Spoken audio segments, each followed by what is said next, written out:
नमस्कार, मैं हूं आपके साथ मोनिका गुप्ता और आप देख रहे हैं अपना उत्तर प्रदेश। बुलेटिन की शुरुआत करेंगे खास खबरों के साथ। खबर अयोध्या से है, जहां पीडब्ल्यूडी मंत्री जितिन प्रसाद अयोध्या पहुंचकर हनुमानगढ़ी में दर्शन पूजन कर बजरंग बली का आशीर्वाद उन्होंने लिया। इसके बाद जितिन प्रसाद ने जीआईसी मैदान में आयोजित कार्यक्रम में फतेहगंज देवकाली रोड पर रेलवे क्रॉसिंग के फ्लाईओवर का शिलान्यास किया और इस दौरान मंत्री जी ने कहा कि मेरा सौभाग्य है कि मुझे रामलला के चरणों में शीश झुकाने का अवसर मिला।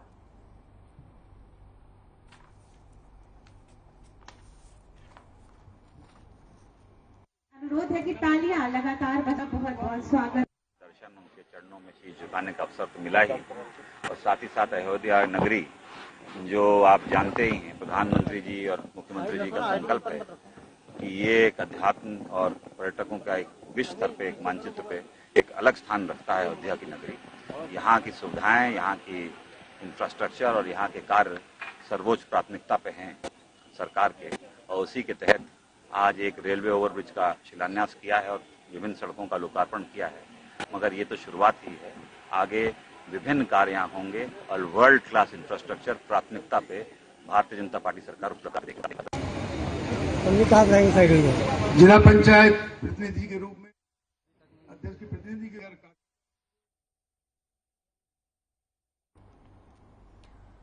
वहीं बसपा सुप्रीमो मायावती ने समाजवादी पार्टी के राष्ट्रीय अध्यक्ष अखिलेश यादव पर हमला बोला है। मायावती ने कहा कि चुनाव में हार के बाद अखिलेश यादव विदेश भागने की फिराक में हैं। इस दौरान मायावती ने कहा कि समाजवादी पार्टी पीएम और सीएम बनने का सपना देख सकती है, लेकिन उनका सपना राष्ट्रपति बनना नहीं है। समाजवादी पार्टी कभी सत्ता में आने वाली नहीं है।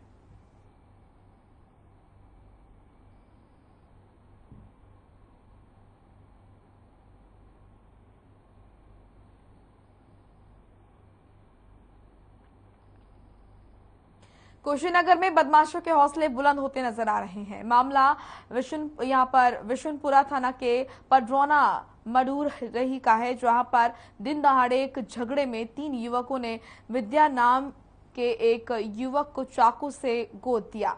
जानकारी के मुताबिक एक बाइक पर सवार तीनों आरोपी युवकों की बाइक शिव मंदिर के पास घायल युवक की बाइक से टकरा गई थी।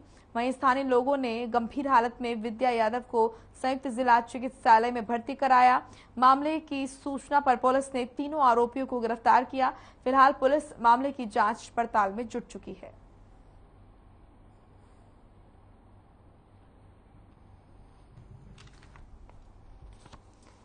तो कुशीनगर में बदमाशों के हौसले लगातार बुलंद होते नजर आ रहे हैं। ये मामला विशुनपुरा थाना के पडरौना मडूरही का है, जहां पर दिन दहाड़े एक झगड़े में 3 युवकों ने विद्या नाम के एक युवक को चाकू से गोद दिया। जानकारी के मुताबिक एक बाइक पर सवार तीनों आरोपी युवकों की बाइक शिव मंदिर के पास घायल युवक की बाइक से टकरा गई थी।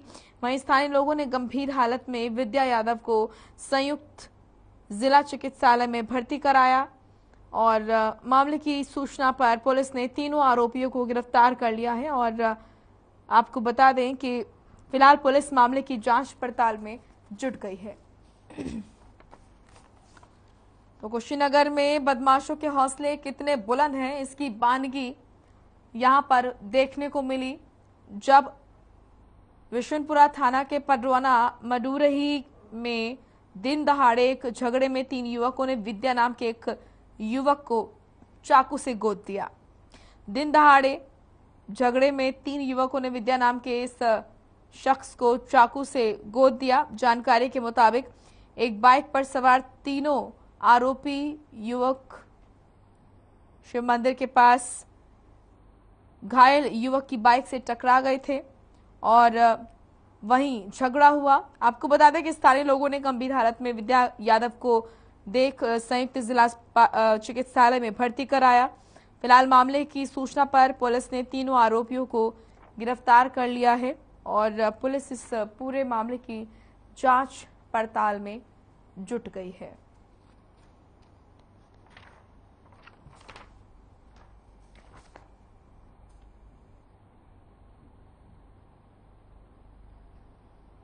वहीं अयोध्या में गंगा जमुनी तहजीब में खलल डालने की कोशिश करने वालों को पुलिस ने 24 घंटे के अंदर गिरफ्तार किया है।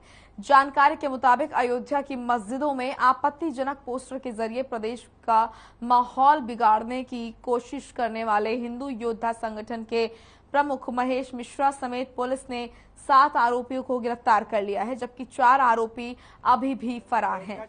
ये सभी आरोपी दिल्ली के जहांगीरपुरी में हनुमान जयंती की शोभा यात्रा में पथराव के कारण नाराज थे और उनके त्योहार ईद में खलल डालने के लिए ऐसी घिनौनी साजिश रची थी। पुलिस की माने तो सीसीटीवी फुटेज के माध्यम से पुलिस को गिरफ्तारी में आसानी हुई। वहीं पुलिस ने सभी आरोपी आज न्यायालय में पेश किए। इसके बाद उन्हें वहां से जेल भेज दिया गया। फिलहाल पुलिस फरार आरोपियों की तलाश में जुट चुकी है।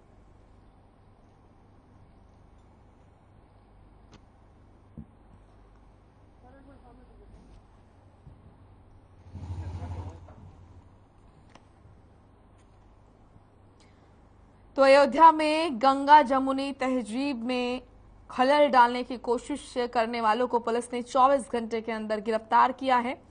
आपको बता दें कि अयोध्या की मस्जिदों में आपत्तिजनक पोस्टर के जरिए प्रदेश का माहौल बिगाड़ने की कोशिश की जा रही थी और ऐसी कोशिश करने वाले हिंदू योद्धा संगठन के प्रमुख महेश मिश्रा समेत पुलिस ने 7 आरोपियों को गिरफ्तार कर लिया है, जबकि 4 आरोपी अभी भी फरार चल रहे हैं।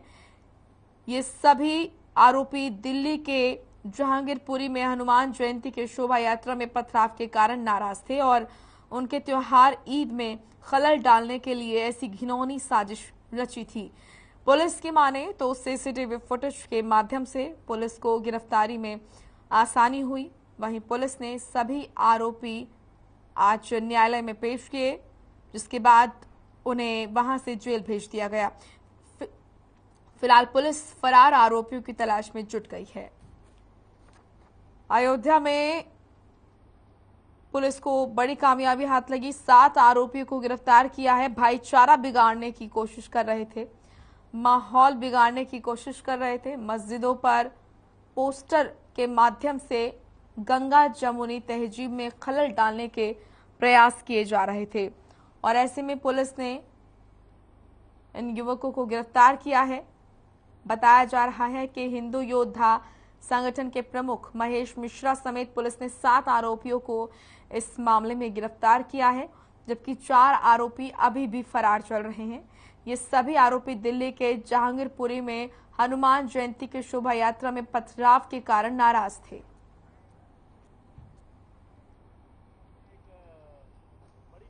जिनके नाम है महेश मिश्रा, प्रत्युष, नितिन, दीपक गौड़ उर्फ गुंजन, ब्रजेश पांडे, शत्रुघ्न प्रजापति और विमल पांडे। घटना को अंजाम देने के लिए पूरी प्लानिंग के बाद जो घटना को अंजाम देने के लिए जो लोग गए थे वो 8 लोग गए थे और 4 मोटरसाइकिल पे, जिनको लीड महेश मिश्रा कर रहा था, बात की गई मुख्य अभियुक्त अन्य अभियुक्तों से। तो जो बात बन के आई, इनका पूरा उद्देश्य माहौल को बिगाड़ने का था और जिससे कि यहाँ की अमन चैन की जो संस्कृति है इस जगह की, उसको प्रभावित किया जाए और परंतु यहाँ के सभी लोगों का, पूरी अयोध्या के सभी धर्म, सभी संप्रदाय के जो हमारे सम्मानित नागरिकगण हैं, हमारे सभी आप सभी मीडिया बंधु सभी का सहयोग रहा।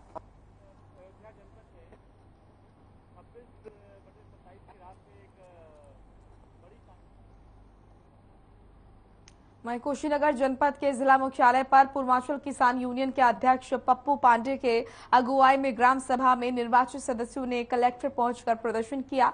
आपको बता दें कि पूर्वांचल किसान यूनियन के अध्यक्ष पप्पू पांडे के अगुवाई में कलेक्ट्रेट पहुंचे ग्राम सभा के निर्वाचित सदस्यों ने एडीएम के माध्यम से मुख्यमंत्री को संबोधित 4 सूत्रीय मांगों का ज्ञापन सौंपा।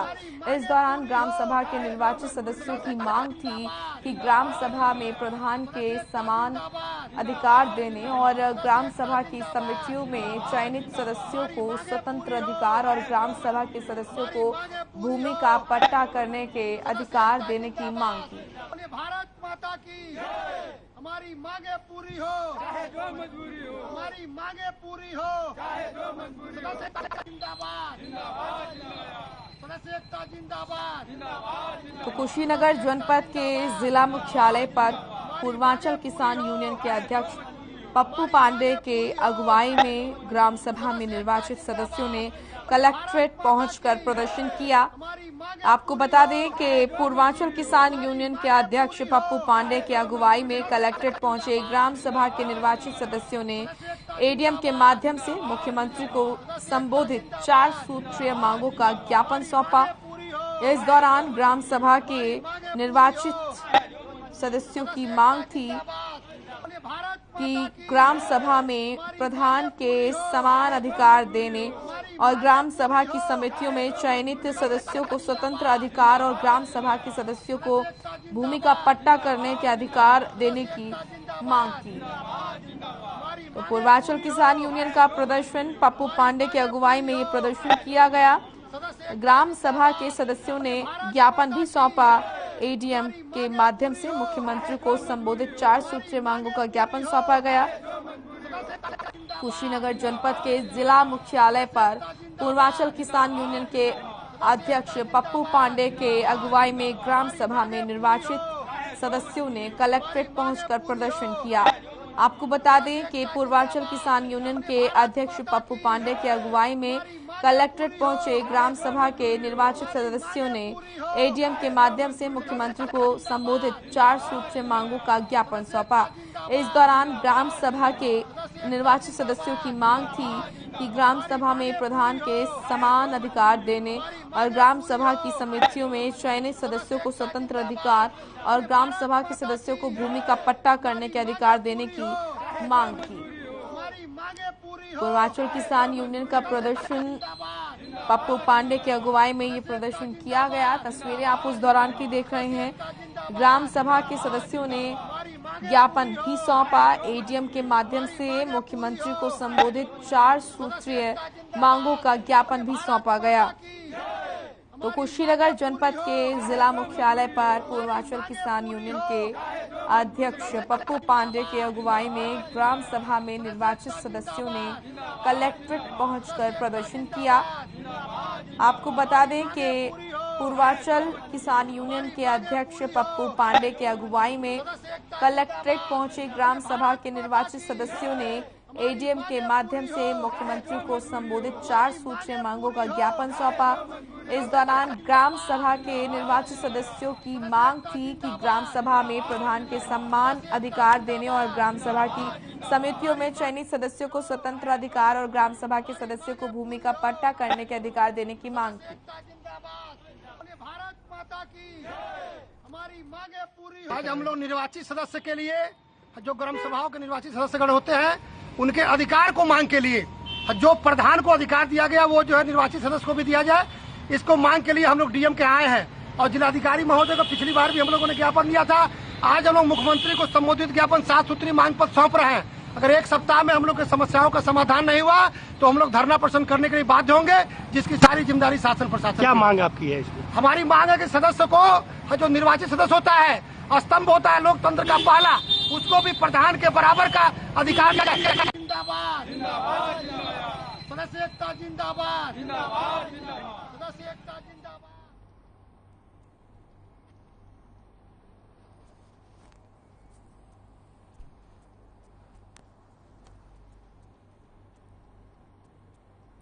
वहीं आपको बता दें कि लखनऊ में शुक्रवार को पूरे देश में अलविदा की नमाज होनी है, जिसके मद्देनजर सुरक्षा व्यवस्था के खास बंदोबस्त किए गए हैं। वहीं पुलिस ने आज फ्लैग मार्च निकाला। ये फ्लैग मार्च टीले वाली मस्जिद से शुरू होकर बड़ा इमामबाड़ा, छोटा इमामबाड़ा, रूमी गेट होते हुए हुसैनाबाद पर खत्म हुआ। फ्लैग मार्च में स्थानीय पुलिस, महिला पुलिस, आरएएफ की टीम मौजूद रही। इस मौके पर एडीसीपी ने बताया कि शुक्रवार को अलविदा की नमाज होनी है। सुरक्षा के पुख्ता इंतजाम किए गए हैं। साथ ही ड्रोन कैमरे से भी नजर रखी जाएगी। इतना ही नहीं, 50 जगहों पर सीसीटीवी कैमरे भी लगाए गए हैं। साथ ही सादी वर्दी में भी पुलिस चप्पे चप्पे पर तैनात रहेगी ताकि सुरक्षा में कहीं कोई चूक ना हो। और सुरक्षा के मद्देनजर 6 एएसपी, 14 एसीपी, आरएएफ कंपनी, 100 महिला पुलिसकर्मी के साथ 6 कंपनी पीएसी लगाई गई है।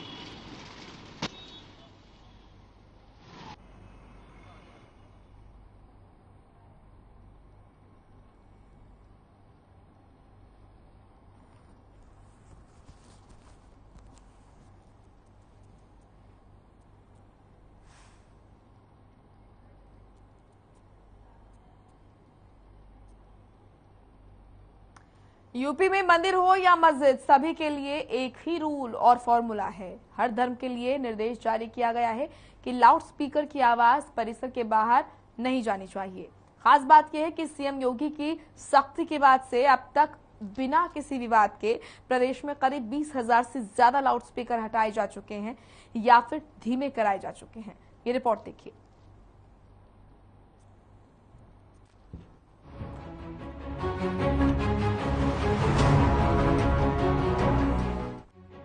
यूपी में लाउडस्पीकरों पर सख्ती, सीएम योगी की सख्ती का असर, बिना विरोध के हटाए गए लाउडस्पीकर, 20,000 से अधिक लाउडस्पीकर हटाए गए। लाउडस्पीकर पर सीएम योगी का एक्शन प्लान, यूपी में लाउडस्पीकर अब खामोश। योगी जी धीरे धीरे, जी हाँ, ऐसा हम इसलिए कह रहे हैं कि यूपी में सीएम योगी की सख्ती का असर तगड़े तरीके से देखने को मिल रहा है। जिस लाउडस्पीकर को लेकर सियासी घमासान मचा हुआ था, सीएम योगी आदित्यनाथ के एक फैसले ने उसका समाधान निकाल दिया। यूपी में हर कहीं यही तस्वीरें देखने को मिल रही है। आप भी यही कहेंगे कि ना हिंदू को परेशानी, ना मुस्लिम को दिक्कत। अब ये लाउडस्पीकर यूपी में एकता का संदेश दे रहा है और सांप्रदायिक सौहार्द की नई मिसाल बन रहा है। यूपी में मंदिर मस्जिद हर धर्म के लिए निर्देश जारी किया गया है कि लाउडस्पीकर की आवाज परिसर के बाहर नहीं आनी चाहिए। और आदेश के बाद से अब तक बिना किसी विवाद के प्रदेश में करीब 20,000 से ज्यादा लाउडस्पीकर हटाए जा चुके हैं। सन 2017 में honourable high court Lucknow bench ने एयर पोल्यूशन के सिलसिले में जो लाउडस्पीकर के लिए जो एक स्टैंडर्ड सेट किया है, उसी के तहत हम सबको लाउडस्पीकर का यूज़ करना है। और इस सिलसिले में इंडस्ट्रियल एरिया, कमर्शियल एरिया और रेजिडेंशियल एरिया और साइलेंट जोन के अलग अलग डेसिमल मुकर्रर किए गए थे। लिहाजा उसी के रोशनी में अभी हुकूमत उत्तर प्रदेश ने जो डायरेक्टिव इशू किए हैं, उस पर हम सबको चाहिए कि पूरी तरीके से अमल करें। और ये ऑर्डर्स और ये डायरेक्टिव्स किसी एक ख़ास मजहबी जगह के लिए नहीं हैं, बल्कि तमाम जगहों के लिए हैं। लिहाजा मेरी मस्जिद के तमाम ज़िम्मेदारों से ये अपील है कि ज़रूरत से ज़्यादा लाउडस्पीकर का इस्तेमाल ना किया जाए और जहाँ पर भी ज़रूरत से ज़्यादा हॉर्न लगे हैं उनको उतार लिया जाए। और जितने डेसिमल फिक्स किए गए हैं कानूनी तौर पर, उससे ज़्यादा लाउडस्पीकर बिल्कुल भी ना बजाया जाए। और ये हमारे और आपके लिए, हमारे बच्चों के लिए, सभी के लिए नॉइज़ पोल्यूशन को मद्देनज़र रखते हुए फ़ायदेमंद है। लिहाजा आप सबसे ये अपील है कि इस कानून पर पूरी तरीके से अमल किया जाए। महाराष्ट्र से लेकर उत्तर प्रदेश तक चल रहे लाउडस्पीकर विवाद के बीच योगी सरकार ने बड़ी पहल की है। उत्तर प्रदेश में मुख्यमंत्री योगी आदित्यनाथ के निर्देश के बाद धार्मिक स्थलों से लाउडस्पीकर उतारे गए हैं या फिर उनकी आवाज धीमी कर दी गई है। ये सीएम योगी की बहुत अच्छी पहल साबित हो रही है। यही चाहते हैं, यही उनके दूसरे सीएम बनने का यही आदत है और भगवान से ये प्रार्थना है, जो फैसला कर रहे हैं, लोग हैं जो फैसला कर रहे हैं, वो अति उत्तम है। ये जो हनुमान मंदिर के समक्ष हम बोल रहे हैं, ये योगी जी को हम सम्मान दे रहे हैं और सम्मानित हैं। लाउडस्पीकर को लेकर क्या है नियम? लाउडस्पीकर का सार्वजनिक स्थान पर इस्तेमाल करने से पहले प्रशासन से लेनी होगी लिखित में अनुमति। रात 10 बजे से सुबह 6 बजे तक लाउडस्पीकर पर रोक। हालांकि ऑडिटोरियम, कॉन्फ्रेंस हॉल, कम्युनिटी और बैंक्वेट हॉल जैसे बंद स्थानों पर कर सकते हैं प्रयोग। राज्य सरकार चाहे तो दे सकती है कुछ मौकों पर रियायतें। राज्य सरकार रात 10 बजे से बढ़ाकर 12 बजे तक दे सकती है अनुमति। लाउडस्पीकर या कोई भी यंत्र बजाने की कितनी ध्वनि होगी, ये भी इन नियमों में तय है। इन नियमों के मुताबिक साइलेंस जोन के 100 मीटर के दायरे में लाउडस्पीकर या कोई भी शोर करने वाला यंत्र नहीं बजाया जा सकता। साइलेंस जोन में अस्पताल, कोर्ट, शैक्षणिक संस्थानें आते हैं। इसके अलावा इंडस्ट्रियल इलाकों में ध्वनि का स्तर दिन के समय 75 डेसिबल और रात के समय 70 डेसिबल से ज्यादा नहीं होगा। कमर्शियल इलाकों में दिन में 65 डेसिबल और रात में 55 डेसिबल की लिमिट है।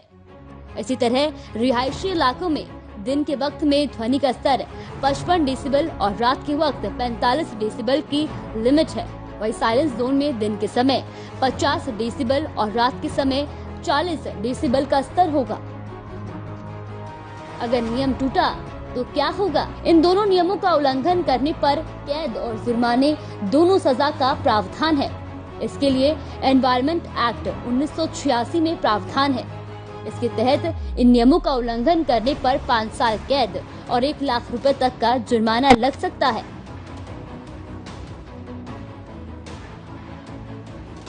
लाउडस्पीकर के इस्तेमाल पर अदालतों के अहम फैसले। 28 अक्टूबर 2005 को सुप्रीम कोर्ट ने अहम आदेश दिया। कोर्ट ने आदेश दिया कि राज्य सरकार चाहे तो साल में 15 दिन धार्मिक या त्योहार के अवसर पर रात 12 बजे तक लाउडस्पीकर या ध्वनि यंत्र बजाने की अनुमति दे सकती है। अगस्त 2016 में बॉम्बे हाई कोर्ट ने कहा कि लाउडस्पीकर का इस्तेमाल किसी का भी मौलिक अधिकार नहीं है। कोर्ट ने कहा कि कोई भी धर्म संविधान के अनुच्छेद 25 का हवाला देकर ये नहीं कह सकता कि लाउडस्पीकर का इस्तेमाल करना उसका मौलिक अधिकार है।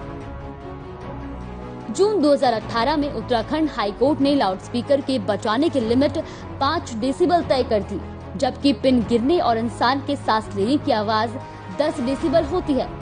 हाई कोर्ट ने कहा कि कोई भी व्यक्ति या संगठन बिना लिखित अनुमति के लाउडस्पीकर नहीं बजा सकता।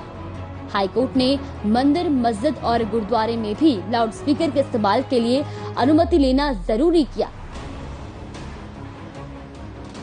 जुलाई 2019 में पंजाब और हरियाणा हाई कोर्ट ने सार्वजनिक स्थानों पर लाउडस्पीकर या कोई भी ध्वनि यंत्र के इस्तेमाल पर रोक लगा दी। कोर्ट ने कहा कि चाहे मंदिर, मस्जिद या गुरुद्वारा ही क्यों न हो, कोई भी व्यक्ति या संगठन बिना अनुमति के लाउडस्पीकर नहीं बजा सकता। 15 मई 2020 को इलाहाबाद हाई कोर्ट ने मस्जिद में अजान को बिना लाउडस्पीकर के इस्तेमाल के भी किया जा सकता है। हाई कोर्ट ने कहा कि अजान इस्लाम का हिस्सा है, लेकिन लाउडस्पीकर से अजान इस्लाम का हिस्सा नहीं है। कोर्ट ने कहा कि लाउडस्पीकर से अजान करना दूसरे लोगों के अधिकारों में दखल है। जुलाई 2020 में उत्तराखंड हाई कोर्ट ने जून 2018 में दिए अपने फैसले को गलती माना। हाई कोर्ट ने धार्मिक स्थलों पर लाउडस्पीकर के इस्तेमाल पर लगी रोक को भी हटा लिया। 11 जनवरी 2021 को कर्नाटक हाई कोर्ट ने गैरकानूनी तरीके से लाउडस्पीकर का इस्तेमाल करने वाले धार्मिक स्थलों के खिलाफ कार्रवाई करने का आदेश दिया। उत्तर प्रदेश पुलिस के मुताबिक बुधवार दोपहर तक प्रदेश भर में करीब 6000 धार्मिक स्थलों से लाउडस्पीकर को हटा दिया गया है और 30,000 जगहों पर तय मानकों के हिसाब से आवाज को कम कर दिया गया है। सरकार ने ऐसी जगहों की भी रिपोर्ट मांगी है जहां अब भी तेज आवाज में लाउडस्पीकर बजाए जा रहे हैं।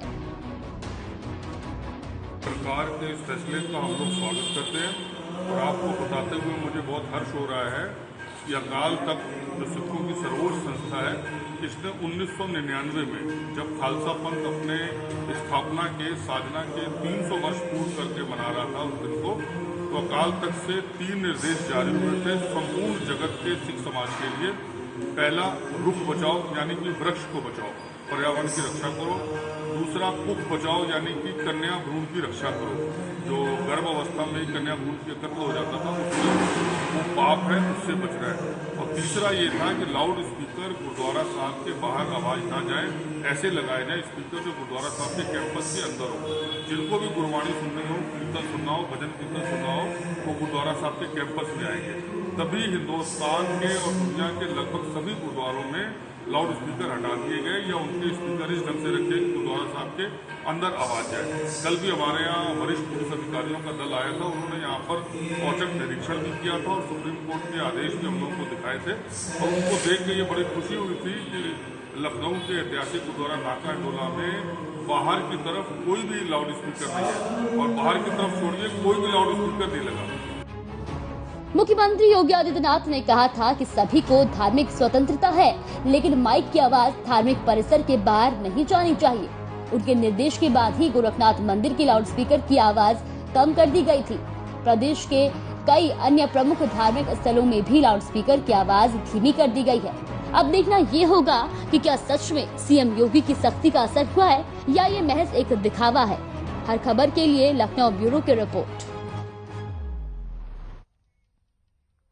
कुशीनगर जनपद के बंधु छपरा गांव के शिव मंदिर पर सेवा भारती की तरफ से निःशुल्क स्वास्थ्य शिविर का आयोजन किया गया, जिसमें चर्म रोग, गठिया, पेट रोग, बुखार के मरीजों को जांच कर मुफ्त दवा का वितरण किया गया। डॉक्टर धनंजय मिश्र, डॉक्टर शिप्रा मिश्रा और डॉक्टर अभिषेक जायसवाल MBBS MD की ओर से इलाज किया गया, जहां डॉक्टर शिप्रा मिश्रा ने बताया कि चर्म रोग से बचाव के लिए साफ सफाई पर विशेष ध्यान दें, उबला पानी ठंडा करके पिएं।